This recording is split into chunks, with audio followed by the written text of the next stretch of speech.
இறை வார்த்தை யோவான் நற்செய்தி அதிகாரம் 2 இறைவசனங்கள் 1 முதல் 11 முடிய.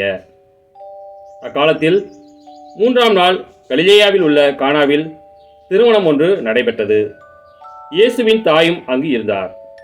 இயேசுவும் அவருடைய சீடரும் அத்திருமணத்திற்கு அழைப்பு பெற்றிருந்தனர்.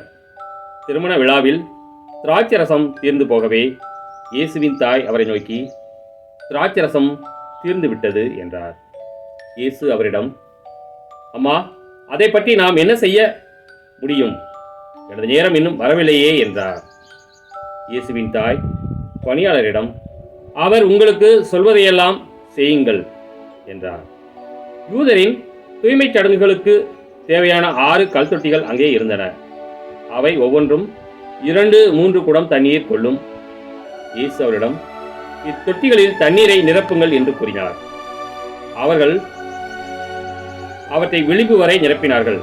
பின்பு அவர், இப்போது முண்டு பந்தி மேற்பார்வையாளரிடம் கொண்டு போங்கள் என்று அவர்களிடம் கூறினார்.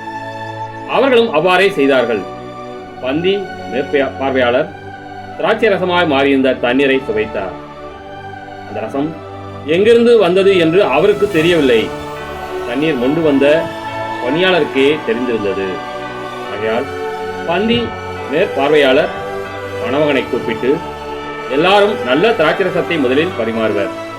யாவரும் விருப்பம் போல குடித்த பின்தான் தரம் குறைந்த ரசத்தை பரிமாறுவர். நீர் நல்ல ரசத்தை இதுவரை பரிமாறாமல் ஏன் வைத்திருந்தீர் என்று கேட்டார். இதுவே இயேசு செய்த முதல் அரும் அடையாளம். இது கலிலேயாவில் உள்ள கானாவில் நிகழ்ந்தது.